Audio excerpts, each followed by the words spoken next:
Pero sa totoo lang, kaya ako inimbita si Secretary, malaking bagay ito sa atin eh. So, after ng 2021, ano kaya ang nakikita nyo? Nakikita ng mahal na Pangulo, ng gobyerno natin, pamahal natin. Kasi ang Pangulo, mayroon pang 1 taon, mahigit.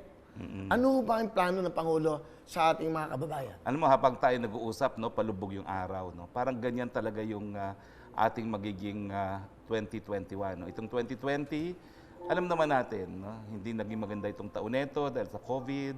Maraming naghirap, maraming nagutom. Ito naman hindi natin pinalano.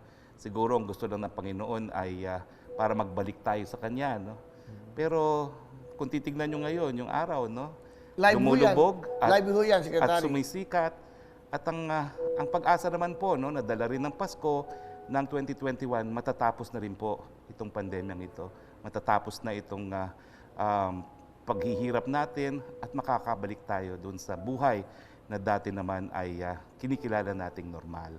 So lahat naman po ay may katapusan at ngayon po lumalabas ng mga bakuna at yan po ang Christmas gift para sa lahat ng Pilipino at sa lahat ng mga katauhan sa buong mundo, yung bakuna na magiging dahilan para matapos na po itong COVID-19 na ito. Yan. Galing, ha? Tama. So, napakaganda ng explanation nyo. Sek, yung bambakuna, matanong ko lang. Pag in-inject ko ba sa atin yun, sa lahat ng tao sa mundo, ibig sabihin nun, yun po ay proteksyon para sa COVID.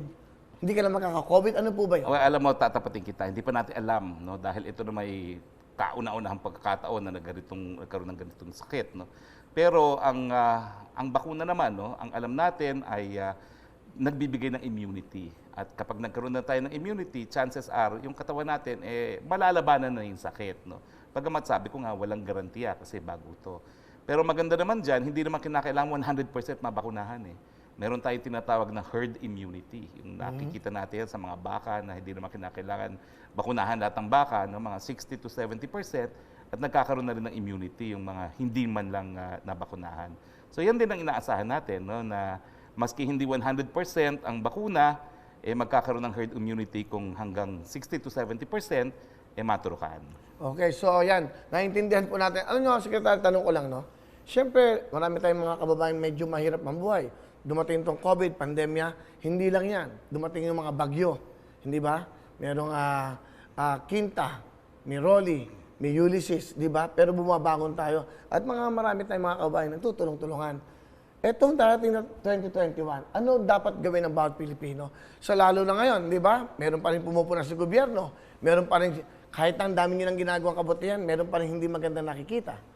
Ano yung, kasi maraming reporters, ang mga tanong sa almost tungkol sa COVID, ano mangyayari? Ano yung gusto nyo sabihin na hindi tinatanong sa inyo para ma-explain nyo sa amin?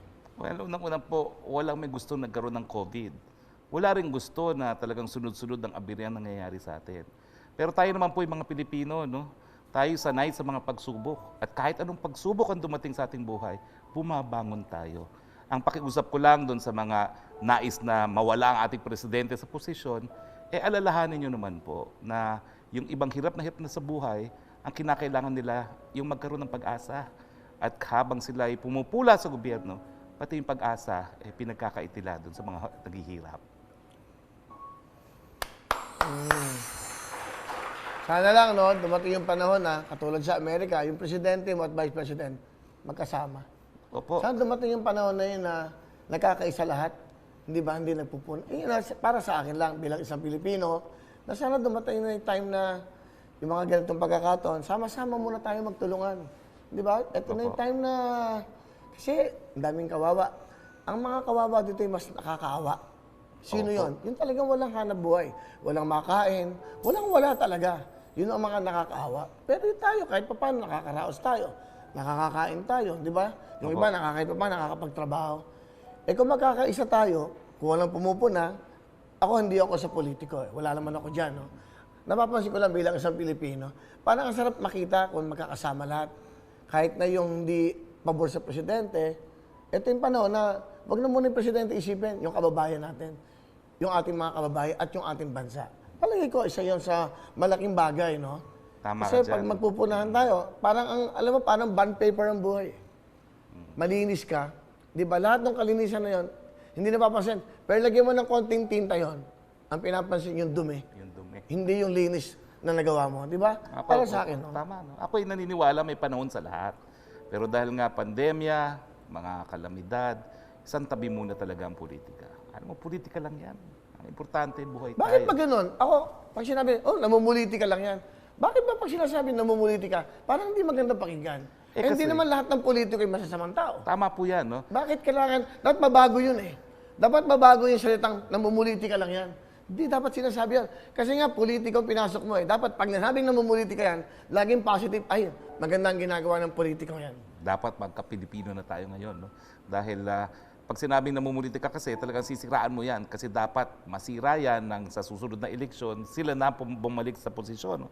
Pero sa ngayon, dapat talagang ang ating pairalyan, yung ating pagka-Pilipino, pagka-tao, maging makatao, at isipin nga na kinakailangan bayanihan para tayo po ay, makaraos din.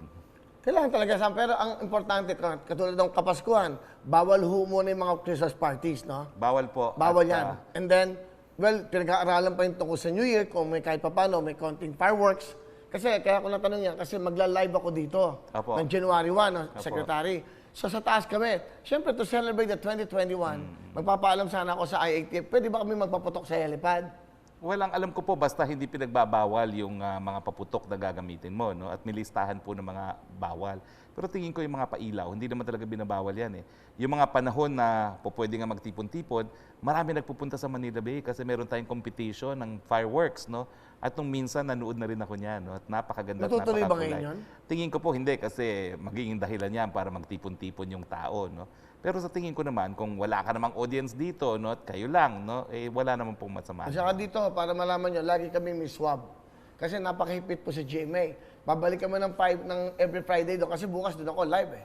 Meron kami mga kantahan, meron kaming Easter jam, meron kami entertainment. So pag doon, kailangan sinaswab. So hindi kami pinapapasok, very strict po si Atty. Gozon eh. So siyempre yung safety ng bawat Para mga palang tao. Malacanang yan.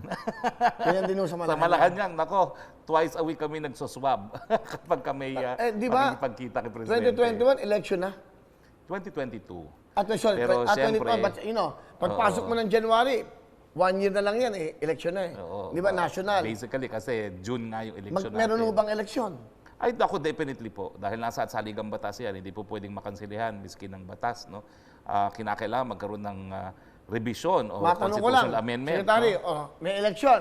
Paano magkakampanya ang mga tatakbo? Diyan ngayon ang pag-aaralan natin. Pero sa panahon ng internet, lahat tayo nag-zoom, tingin ko... Pero hindi lahat Yung Oo. mga mahihirap, yung mga nasa bundok, Totoo yung po. mga walang pambili ng wifi, hindi nila naintindihan. Yun ang importante, yung mahihirap na maintindihan nila ano magiging buhay nila eh. Tama po yun, no? Kaya nandiyan pa rin ang mga radyo. No? Pero tingin ko yung face-to-face, mababawasan po talaga yan. Dati-dati kasi importante na binibilang mo pa nga yung kamay na nakakamayan mo, no? Para alam mo na at least naka 10% ka or kung ilan. No? Pero ngayon tingin ko tapos na yun.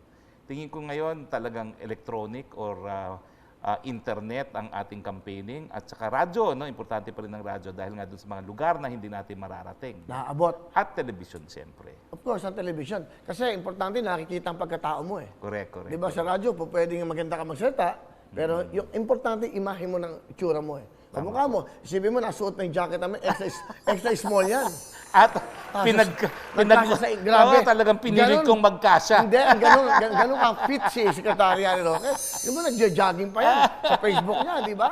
Hello mga kapuso! Ako po si Ipon. Minabati ko unang-una dyan mga kaipo natin, mga kaskwami ko dyan. Nagustuhan nyo ba ang video na to? Marami pa kaming inanda para sa inyo. Mag-subscribe lang sa Wowin YouTube channel. Tsaka, don't forget to hit the, the bell button para lagi kang updated. Yun lang!